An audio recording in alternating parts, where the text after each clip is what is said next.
जिंदगी में कभी कभी ऐसा लगता है ना कि सब कुछ खत्म हो चुका है। मतलब शायद अब कुछ करने की गुंजाइश ही नहीं बची है। लेकिन तभी ना बहुत ही धीमे से आवाज आती है या हमें कुछ ऐसा सुनाई देता है। अक्सर रील्स के थ्रू, पोस्ट के थ्रू कोई रिलेटिव कहता है या फिर कोई दोस्त आके कह जाता है कि आपके पास अपनी ज़िंदगी को वापस ट्रैक पे लाने का एक और मौका है। आप टेंशन मत लो, बस आप एक कदम आगे बढ़ाओ। और आज की जो बुक समरी है ना, वही कहती है कि आप वो सब कुछ पा सकते हो जो आप पाना चाहते हो। संतुष्ट जीवन जीना आप ही के हाथों में है। तो चलिए स्टार्ट करते हैं आज की समरी। तो आज की बुक समरी का नाम है the 3 alarms, a simple system to transform your health, wealth and relationship forever, जिसके राइटर है एरिक पाटेकर।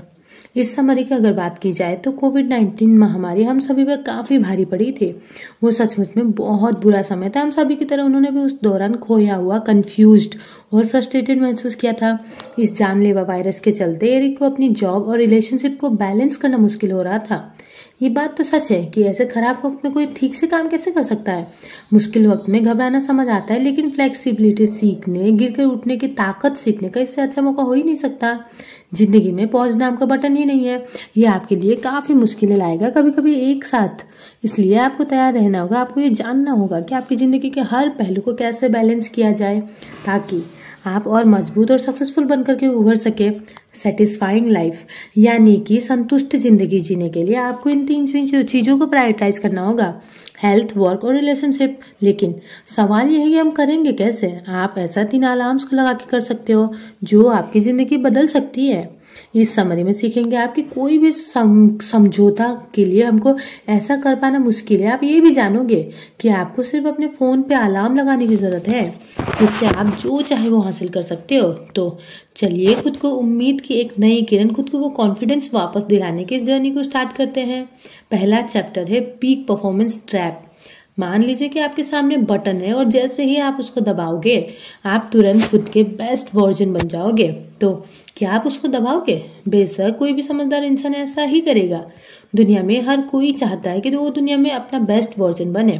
क्या हमको अपना ही बेस्ट वर्जन बन पाना वाकई में इतना आसान है क्या? ये हमको एक सवाल की तरफ ले जाएगा कि हम अपना बेस्ट क्यों नहीं बन पाते। एरिक पाटेकर ने अपने खुद के पोटेंशियल तक पहुंचने को पीक परफॉर्मेंस का नाम दिया है। पीक परफॉर्मेंस तब होती है जब आप अपनी जिंदगी के हर पहलू में कामयाब होते हो। यानी कि आपके पास अपनी ड्रीम जॉब हो, पैसे की कोई कमी नहीं हो और आपके पास में एक काइंड और समझदार पार्टनर भी हो।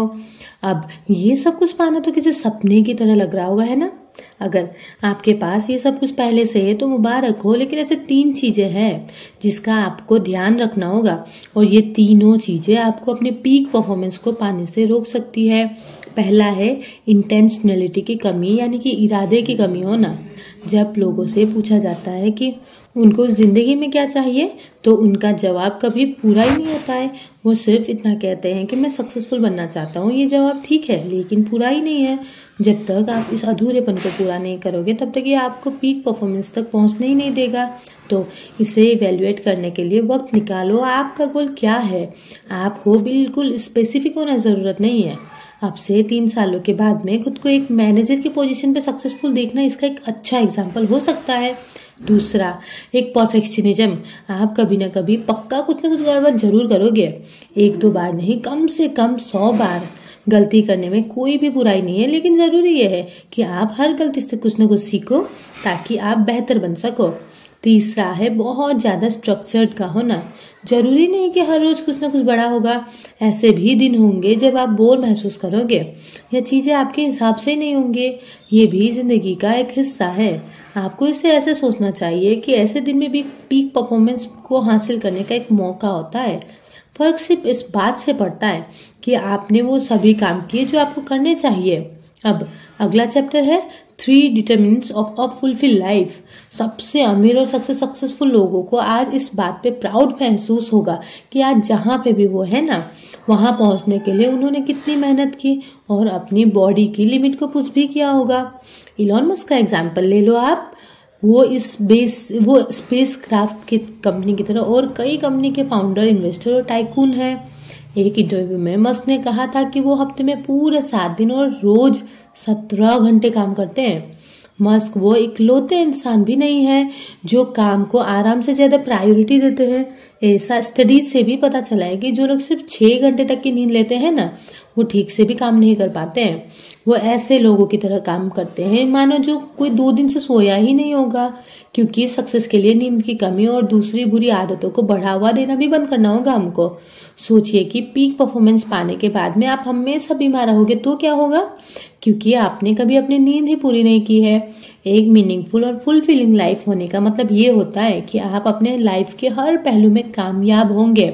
लेकिन बदकिस्मती से हम सब सोचते हैं कि खुशी पाने के लिए हमको कोई ना कोई दुख तो झेलना ही पड़ेगा। लेकिन अगर आप अपनी नींद पूरी करोगे तो आप नहीं जीत सकते क्या? अगर आप अपने हेल्थ का अच्छे से ख्याल रखोगे तो आप कामयाब नहीं होगे क्या? ऐसा सोचना बंद कर दो कि आप अपनी बुरी आदतों और फैसलों के नतीजों को बदल सकते हो। वक्त आपके हिसाब से चलता ही नहीं, कभी कभी लाइफस्टाइल में सही बदलाव लाने के लिए वक्त भी निकल जाता है। तो सवाल ये है कि एक सेटिस्फाइंग और भरपूर जिंदगी पाने के लिए आपको अपनी लाइफ के किन पहलुओं पे ध्यान देना चाहिए। तो यहाँ पे एरिक पाटेकर के हिसाब से ये 3 डोमेन है, वर्क, हेल्थ और रिलेशनशिप। इसमें सभी डोमेन बराबर होने चाहिए। आप किसी एक को दूसरे से ऊपर भी नहीं रख सकते हो। अगर आप सिर्फ एक डोमेन का ख्याल रखोगे तो इसे धीरे धीरे दूसरे डोमेन पर भी असर पड़ने लगेगा। विक्टर फ्रैंकल ने इस बात को मैन सर्च फॉर मीनिंग के लिए लिखा है। विक्टर ऑस्ट्रेलिया के न्यूरोलॉजिस्ट और साइकेट्रिस्ट थे। वो दूसरे वर्ल्ड वॉर के दौरान एक नाजी कैंप में बंदी बनाए गए लाखों पर्सन में से एक थे। अपनी किताब में फ्रैंकल ने नाजी में बिताए गए अपने समय के बारे में बताया है। उन्होंने ऐसे लोगों पे अपने ऑब्जर्वेशन दिए जो कैंप में जिंदा रह सकते हैं। उन्होंने जाना कि वहां पे ऐसे ही लोग जिंदा रह सकते हैं जिन्होंने अपने काम, रिलेशनशिप और उस दर्द के असली मायने को समझ लिए थे। आइडेंटिटी बेस्ड चेंज, इन तीनों डोमेन से समझौता किए बिना आप अपना फुल पोटेंशियल अचीव कर सकते हैं। वो दिन गए जब कुछ पाने के लिए आपको अपनी बॉडी से बहुत ज्यादा मेहनत करवानी पड़ती होगी। अपने फुल पोटेंशियल को पाने के लिए आपको 3 चीजें करनी पड़ेगी। पहला है आइडेंटिटी बेस्ड चेंज, दूसरा है प्रोडक्टिविटी प्लानिंग और तीसरा है प्रोडक्टिविटी एग्जीक्यूशंस। जैसे नील फियर 40 साल के एक इंटरमीडिएट स्कीयर थे। नील स्काइकिंग में अच्छे थे लेकिन वो अपना बेस्ट नहीं दे पा रहे थे। वो अपने करियर के एक प्लेटो पर पहुंच गए थे जहां वो खुद को उससे ज्यादा बेहतर बनने के लिए पुश ही नहीं कर पा रहे थे और नील को कुछ भी नहीं समझ पा रहा था कि वो क्या करे। एक दिन उनके स्केरिंग स्केटर ने उनको हैंड्स मारने के लिए कहा अपने आप को, जो एक स्विस अल्पाइन स्किल है। इसलिए उन्होंने एक दिन खुद को इस हैंड्स मान लिया स्काइपिंग करते हुए, और पता है क्या, उनकी स्काइंग बेहतर हो गई। उन्होंने करियर के उस प्लेटो को पार कर लिया। जैसे ही उन्होंने खुद को हैंड्स माना तो उनके स्किल इंप्रूव हो गए थे। नील ने यहाँ पे खुद को आइडेंटिटी बेस्ड चेंज किया था। खुद को बदलना आपके लिए मुश्किल हो सकता है लेकिन एक नई पहचान को अपनाना फिर भी आसान है। ऐसा ही एरिक ने अपने पीक परफॉर्मेंस तक पहुंचने के लिए भी किया था। वो एक ऐसे इंसान बनना चाहते जो किसी भी चीज में टालम टोल नहीं करता, एक ऐसा इंसान जो फोकस्ड और क्रिएटिव रहता है। जब एरिक को अपना हीरोइक वर्जन समझ में आ गया तो उन्होंने वही सारी चीजें की जो उनका हीरोइक वर्जन करता। उन्होंने हर चीज को विजुअलाइज किया जो उनका हीरोइक वर्जन करता। इसके बाद उन्होंने बिल्कुल वही किया। तो आपको अपने थॉट्स के साथ अपने इरादों को भी मैच करना होगा और अपने हीरोइक वर्जन के जैसा बनने के लिए आपको एक्शन भी लेना पड़ेगा। अब बात करते हैं अगले चैप्टर की, प्रोडक्टिविटी प्लानिंग। प्रोक्रास्टिनेशन यानी कि टालम टोल करने की आदत को दूर करना बहुत मुश्किल हो सकता है। हम जितना ज्यादा ऐसा करते हैं ना, उतना ही हम अपने पेंडिंग काम को ना करने के लिए फ्रस्ट्रेट भी होते हैं। ये सभी चीजें आपकी बनाई हुई स्ट्रेटजीज पर डिपेंड करता है। आप में स्ट्रॉन्ग विल पावर और फोकस का होना जरूरी नहीं है, आपको सिर्फ स्मार्टली काम करना होगा। प्रोक्रास्टिनेशन को हराने का सिर्फ एक रास्ता होता है कि आप पहले से अपने दिन को डिजाइन करो। आपको पहले से ही अपने दिन को प्रोडक्टिविटी डिजाइन करना होगा ताकि कुछ भी हो जाए लेकिन आप प्रोडक्टिव बने रहो। एक प्रोडक्टिव दिन की शुरुआत एक रात पहले शुरू हो जाती है। एरिक भी यही करते हैं। किसी दिन के स्टार्ट होने से पहले वो अपने पिछले रात को ऐसे 3 काम लिखते हैं जो उनको अगले दिन करने होते हैं और इन्हें अपने कैलेंडर पर अपॉइंटमेंट की तरह लिख लेते हैं ताकि वो इनको जरूर से जरूर। अब इसके बाद वो अपने ऑफिस से जुड़ा हुआ कोई काम ही नहीं करते ये लिखने के बाद में। ऐसा करने से जिंदगी के दूसरे डोमेन पर फोकस कर पाते हैं, जैसे कि उनके रिलेशनशिप और उनकी हेल्थ। ये एरिक का नाइट रूटीन होता है। उनके मॉर्निंग रूटीन में जर्नल लिखना, खुद को वो 3 चीजें याद दिलाना जो उनको उस दिन करनी है और खुद को अपना हेरोइक वर्जन मानना शामिल है। ये जरूरी नहीं कि उनका मॉर्निंग रूटीन आप भी फॉलो करो, बल्कि एरिक इस बात को बढ़ावा देते हैं कि आप उनके रूटीन से आइडिया लेकर के खुद को रूटीन बनाओ। इसके बाद एरिक विजुअलाइजेशन करते हैं कि उनका खुद का हेरोइक वर्जन कैसे काम करेगा। वो इस बात का अंदाजा लगाते हैं कि क्या गलत हो सकता है और उसका सोल्यूशन भी प्लान करते हैं। इसके बाद वो 10 मिनट के लिए मेडिटेशन करते हैं और फिर एरिक 20 मिनट के लिए कुछ पढ़ते पढ़ते हैं और कम से कम 1 घंटा एक्सरसाइज करते हैं। आपको एरिक जितना प्रोडक्टिव बनने की जरूरत नहीं है। देखिए कि आपके लिए क्या काम करता है और ऐसी चीजों को हटा दीजिए जो आपके लिए काम ही नहीं करता हो। फर्क सिर्फ इस बात से पड़ता है कि आप हर रोज एक स्ट्रक्चर को फॉलो करो। अब अगला चैप्टर है प्रोडक्टिविटी एग्जीक्यूशन। पिछले चैप्टर में आपने सिर्फ प्लानिंग पे ध्यान दिया। आपको अपनी रूटीन बनाने की जरूरत ही इसलिए थी ताकि आप देख सको कि आपका दिन कैसा जाएगा, लेकिन प्रोडक्टिव रहना एक बिल्कुल अलग चीज होती है। एरिक ने परेटो प्रिंसिपल या फिर 80-20 के रूल्स के हिसाब से अपने प्रोडक्टिविटी के ऊपर में काम किया। परेटो प्रिंसिपल के हिसाब से 80% रिजल्ट आपके 20% एफर्ट से मिलते हैं। इस प्रिंसिपल को बेहतर समझने के लिए अपने उस रिसर्च पेपर के बारे में सोचिए जिसमें आपको लिखना है। आपको अपने टॉपिक, टारगेट, पार्टिसिपेशन और लिटरेचर रिव्यू के बारे में सोचना है। ये आपका 20% है, लेकिन फिर भी आपके 80% का रिजल्ट कवर कर लेगा। ऐसा क्यों? ऐसा इसलिए क्योंकि आपने अपने डेमोग्राफिक के साथ में इस बात को भी पहले ही जान लिया है कि अब आप क्या रिजल्ट पाना चाहते हो। इसीलिए आपका लगभग पूरा रिसर्च पेपर पूरा हो चुका है। लेकिन कुछ भी स्टार्ट करने से पहले खुद सवाल पूछिए खुद से, आप ऐसा क्या काम कर सकते हो जिसे करने के बाद में बाकी सब चीजें आसान हो सकती है या फिर उनकी जरूरत ही नहीं पड़ेगी। चलिए एग्जाम्पल के तौर पे 3 डोमेन में से एक के बारे में बात करते हैं। एरिक ने परेटो प्रिंसिपल को अपने हेल्थ डोमेन के लिए इस्तेमाल किया, लेकिन उन्होंने अलग अलग हेल्थ और फिटनेस प्लान पे रिसर्च करने के लिए काफी वक्त बर्बाद कर दिया। उन्होंने एक के बाद एक किताबें पढ़ने में घंटों लगा दिए। इसकी जरूरत थी ही नहीं, क्योंकि एरिक ने 20% एफर्ट लगा करके जो चाहे वो पा सकते थे। अब सवाल ये है कि हेल्थ का 20% क्या है? इसमें कम से कम 8 घंटे की नींद, हेल्दी खाना, एक्सरसाइज करना शामिल है, बस इतना ही। अब ये 20% करने से आपको 80% रिजल्ट मिल सकता है। आप ज्यादा फिट और हेल्दी भी बन जाओगे। तो 80-20 रूल्स के हिसाब से कम एफर्ट से आप ज्यादा से ज्यादा रिजल्ट भी पा सकते हो। अब बात करते हैं अगले चैप्टर की, द हेल्दीएस्ट यू। अब आप जब जान चुकी हो कि आप पीक परफॉर्मेंस कैसे पा सकते हो, उन गलतियों से कैसे बच सकते हो जो लोग आमतौर पे ये गलती करते हैं, तो कंग्रेचुलेशंस। आगे हम ये जानेंगे कि ये सारी चीजें कब कैसे काम आएंगी। अब आपको ये याद ही होगा कि ये बातें बार बार की जा गई है कि खुशहाल जिंदगी का मतलब 3 डोमेन को प्रायोरिटाइज करना होता है, हेल्थ, वर्क और रिलेशनशिप। लेकिन आप इन तीनों डोमेन के लिए वक्त को सही तरीके से कैसे डिवाइड करोगे? तो एरिक इस मेथड को 3 अलार्म्स कहते हैं। इस मेथड में आपको सिर्फ अपने फोन पे एक अलार्म एप्लीकेशन को यूज करना होगा।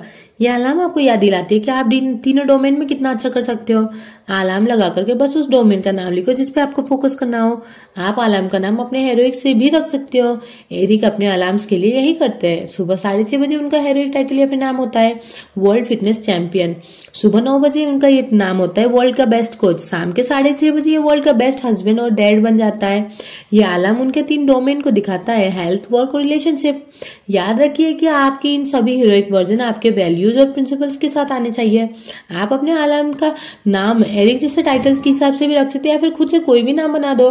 फर्क सब बस इस बात से पड़ता है कि आप सबका मतलब एक होना चाहिए। एरिक जानते हैं कि वो दुनिया के बेस्ट फिटनेस चैंपियन, कोच या फिर पिता नहीं है, लेकिन अपने अलार्म को ऐसा नाम देने से आपको अपनी जिंदगी के हर एरिया में अपना बेस्ट देना याद रहेगा। एरिक का दिन सुबह 6:30 के पहले अलार्म से स्टार्ट हो जाता है। वो अलार्म होता है वर्ल्ड फिटनेस चैंपियन। एरिक अपने हेल्थ डोमेन पर ध्यान देकर के अपनी जिंदगी की शुरुआत कर सकते हैं। इसके बाद एरिक जानते हैं कि वो दुनिया के सबसे फिट इंसान भी नहीं है, लेकिन अलार्म का टाइटल उनके लिए बहुत ज्यादा मायने रखता है। वो उनका हेरोइक या फिर आइडियल वर्जन ही है जो सुबह उठ करके जिम जाता है। तो यही है जो आपको अपने बॉडी का ख्याल रखने के लिए ताकत देता है।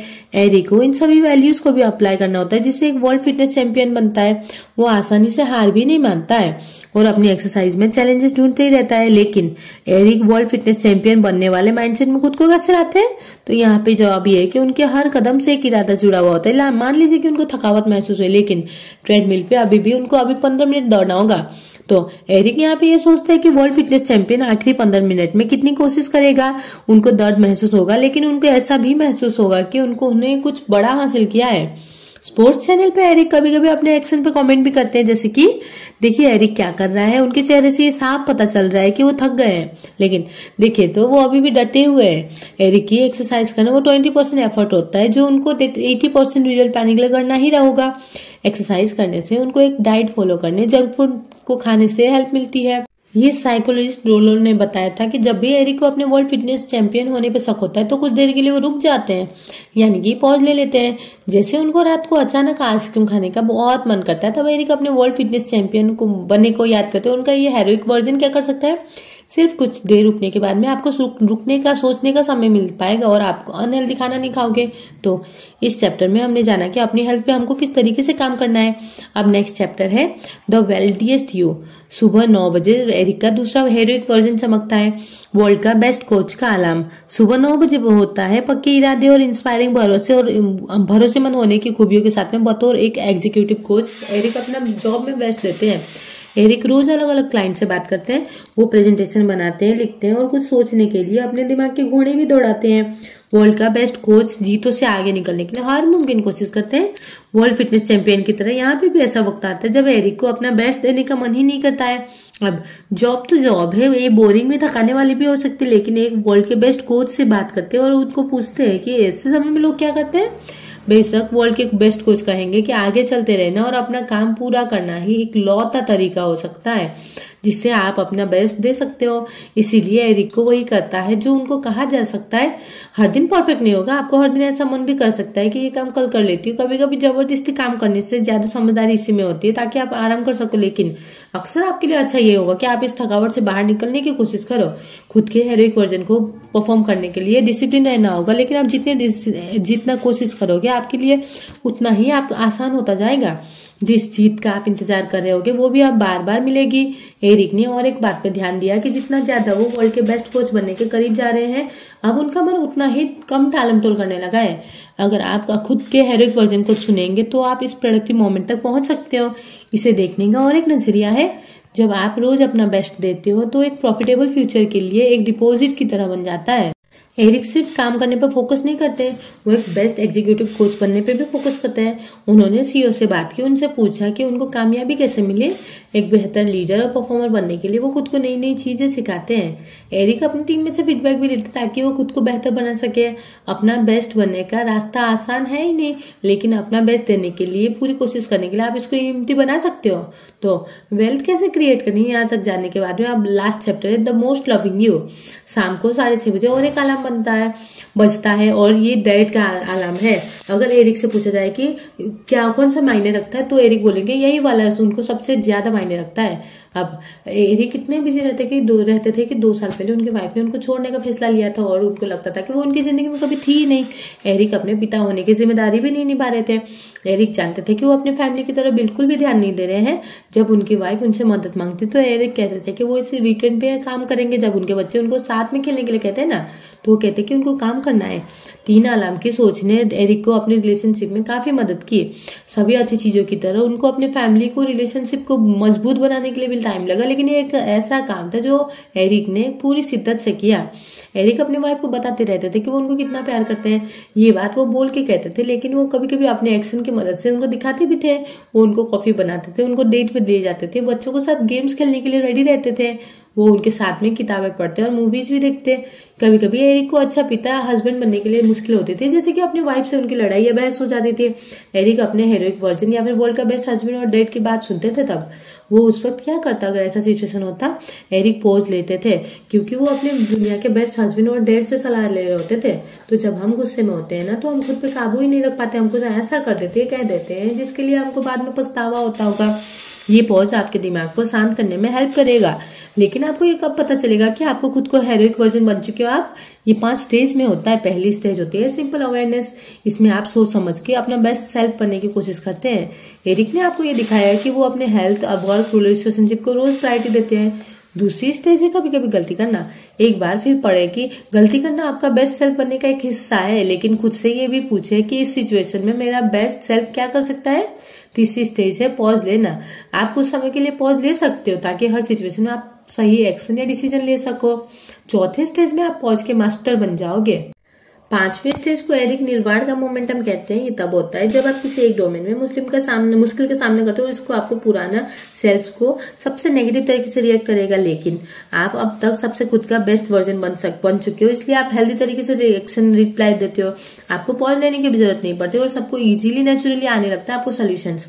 तो इसी के साथ में अब हम पहुंच गए हैं समरी के कंक्लूजन तक। तो हमने क्या सीखा इन सब समरी से, हमको क्या फॉलो करना, चलिए इसको दोहराते हैं। ठीक, और अगर आपको याद नहीं है तो रिपीट कर लो एक बार, नोट डाउन कर लो एक बार। तो मुद्दा मामला ये है कि सबसे पहले हमने जाना कि बहुत सारे लोग खुद के बेस्ट वर्जन क्यों नहीं बन पाते। ऐसे 3 चीजें हैं जो पीक परफॉर्मेंस या फिर बेस्ट परफॉर्मेंस देने के लिए रोक सकता है। यह इंटेंशन यानी कि इरादों की कमी, परफेक्शनिस्ट यानी कि बहुत ज्यादा इरादों को होना। तीसरा, हमको फुलफिल 3 डोमेन के बारे में जानना होगा, हेल्थ, वेल्थ एंड रिलेशनशिप। अगर आप मीनिंगफुल जिंदगी जीना चाहते हो ना तो आपको ये तीनों को प्रायोरिटी देनी ही होगी। इन तीनों डोमेन को इस तरीके से सोचो कि सभी एक दूसरे पे डोमिनो इफेक्ट बनाते हैं। अगर आप खुद को नजरअंदाज करेंगे तो बाकी दोनों को भी नजरअंदाज कर देंगे। तीसरा, आपने उन चीजों के बारे में बताया कि जो आपको फुल पोटेंशियल बनाने के लिए, दिखाने के लिए प्रोडक्टिव प्लानिंग, आइडेंटिटी बेस्ड और प्रोडक्टिव एग्जीक्यूशंस ये डोमेन में अप्लाई होता है। आइडेंटिटी बेस्ड चेंज का मतलब होता है खुद के हेरोइक सेल्फ को जानना। प्रोडक्टिविटी प्लानिंग का मतलब होता है एक रूटीन बनाना ताकि आपकी प्रोडक्टिविटी आगे बढ़ सकती है। प्रोडक्टिविटी एग्जीक्यूशन यानी कि द परेटो प्रिंसिपल को फॉलो करना। चौथा, हमने 3 आयाम के बारे में जाना। ये भरपूर संतुष्ट जीवन जीने के लिए 3 आयाम को दिखाएगा। सबसे हेल्दी और प्यार करने वाला बनने के लिए आपको 3 आयाम होने होंगे आपके पास में। याद रखो कि आपको हर डोमेन में बेस्ट देना होगा। ऐसा करना मुश्किल हो सकता है लेकिन यही आपका हेरोइक सेल्फ काम आएगा। या तो वो रास्ता दिखाएगा जो आपके लिए, आपके फ्यूचर के लिए बेस्ट होगा। सक्सेस के लिए आपको अपनी हेल्थ और रिलेशनशिप के लिए समझौता करने की जरूरत नहीं है। ये सभी आपके पास में हो सकते हैं लेकिन ये तो है कि हर रोज आगे आकर के आपको ये करना होगा जो आपको बेस्ट बनाएगा। आराम तभी करिए जो आपको जरूरत हो, लेकिन आपको टामाटोल भी नहीं करनी है या फिर तीनों डोमेन में कभी भी कमी नहीं छोड़नी है। जैसे ही आप पीक परफॉर्मेंस में पहुंच जाओगे तो इस बात के लिए आप खुद पे प्राउड भी फील करोगे, लेकिन डिले मत करो।